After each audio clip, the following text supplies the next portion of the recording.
Dan pemirsa, untuk membahas langsung mengenai kabar MK yang akan putuskan pemilu sistem proporsional tertutup ini, kita sudah bergabung bersama dengan Wakil Ketua Umum Partai Golkar Ahmad Doli Kurnia. Bang Doli, terima kasih sudah bergabung di Metro Siang. Kita tahu hingga saat ini MK belum memutuskan putusan uji materi sistem pemilu.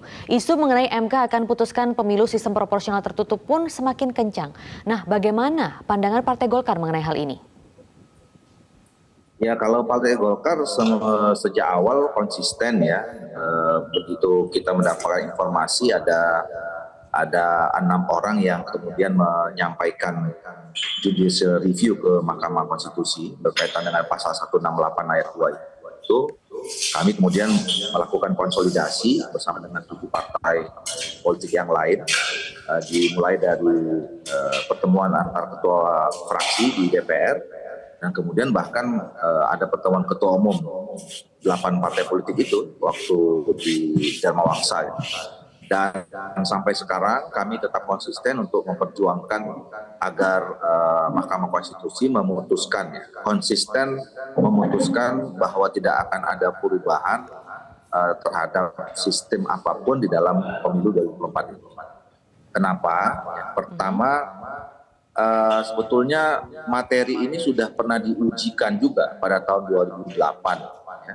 Dan kemudian waktu itu Mahkamah Konstitusi memutuskan menolak judicial review ini dan kemudian memutuskan pelaksanaan sistem pemilu itu berdasarkan sistem pemilu proporsional terbuka seperti yang sekarang. Bang Doli, perwakilan 8 fraksi di DPR RI pun kita tahu ya Bang. Kita sudah sedang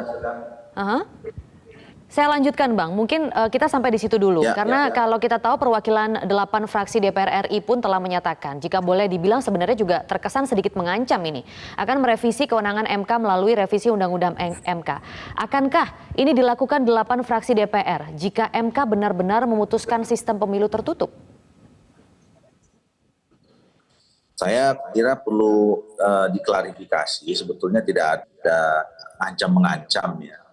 Kita cuma waktu itu menyampaikan saja, mungkin ada teman-teman yang dengan cara dan gayanya berbeda, cara menyampaikan atau mengekspresikan aspirasi yang disampaikan. Tetapi sebetulnya di dalam pembicaraan kami 8 fraksi dan kemudian 8 partai politik itu tidak ada membicarakan soal ancam-mengancam dan kemudian apalagi kemudian nanti mengembiri kewenangan dari Mahkamah Konstitusi dan seterusnya. Apalagi saya termasuk teman-teman di Golkar sampai saat ini masih berkeyakinan bahwa 9 hakim konstitusi kita itu masih punya hati nurani, masih berpikir jernih.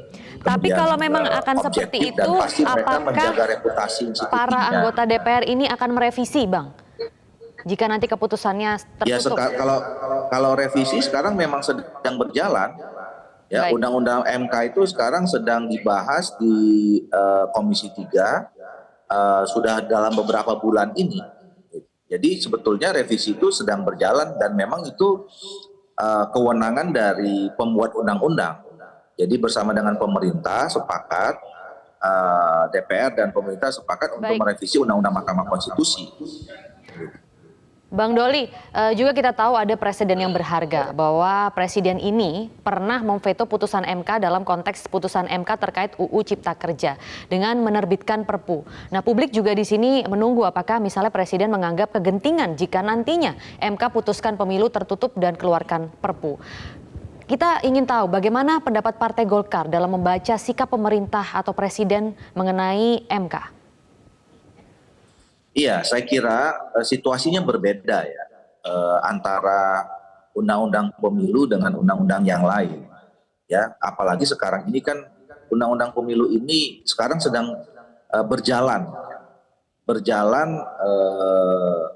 sebagaimana mestinya. Ini yang jadi persoalan. Ya. Jadi kita ini sudah memasuki 12 bulan lebih tahapan yang sudah harus dijalankan oleh kita semua menghadapi pemilu. Sejak 14 Juni 2022 yang lalu, kita sudah kick off, sudah masuk tahapan-tahapan pemilu. Yang sisanya tinggal 8 bulanan lagi. Nah, apakah Presiden bisa membaca kegentingan ini karena sudah masuk tahapan pemilu? Padahal kalau Ciptaker kan tidak ada tahapan-tahapannya, itu saja dikeluarkan Perpu. Nah, bagaimana Partai Golkar membaca sikap pemerintah kalau begitu? Nah, itu yang saya berharap sebetulnya Mahkamah Konstitusi tidak membuat kerumitan baru, gitu ya, tidak membuat keputusan yang berimplikasi pada situasi yang lebih kompleks. Kalau misalnya saya mengandai-andai lah katakan begitu ya. Kalau kemudian Mahkamah Konstitusi memutuskan tidak sesuai dengan apa yang menjadi harapan kita misalnya ya, itu akan berimplikasi kepada ada 20 pasal lagi di dalam Undang-Undang Nomor 7 Tahun 2017 itu yang harus berubah. Nah, pertanyaannya siapa yang merubah itu nanti, karena 20 pasal itu tidak dimasukkan menjadi materi yang diuji oleh 6 orang itu. Nah, lantas kemudian, kalau gitu caranya Perpu misalnya. Nah, Perpu atau ada revisi undang-undang, apakah kita mempunyai waktu yang cukup? Ya, katakanlah misalnya bulan depan ya diputuskan, berarti kan ada 7 bulan lagi. Kita masih punya waktu yang cukup nggak untuk melakukan penerbitan Perpu, pembahasan revisi undang-undang? Jadi maksudnya itu yang menurut saya yang saya sebut akan menimbulkan kerumitan baru. Nah, oleh karena itu nanti itu kan akhirnya membuat MK akan memberikan PR baru PR yang sangat besar kepada pemerintah dan DPR pada akhirnya ya. Nah, nanti kalau misalnya Perpu itu ditolak sama DPR misalnya karena ada 8 fraksi yang mendukung terbuka ya, katakanlah kemudian pemerintah menerbitkan Perpu. Nah, kalau kemudian nanti ditolak sama DPR, ini yang nanti akan menimbulkan ketidakpastian terhadap. Jadi intinya jangan sampai ada pekerjaan panjang baru yang diberikan oleh MK baik terhadap pemerintah ataupun kepada DPR ya. Kita akan tunggu nanti seperti apa, Bang Doli. Sebelumnya terima kasih Wakil Ketua Umum. Kalau kita mau merubah sistem itu jangan melalui Mahkamah Konstitusi.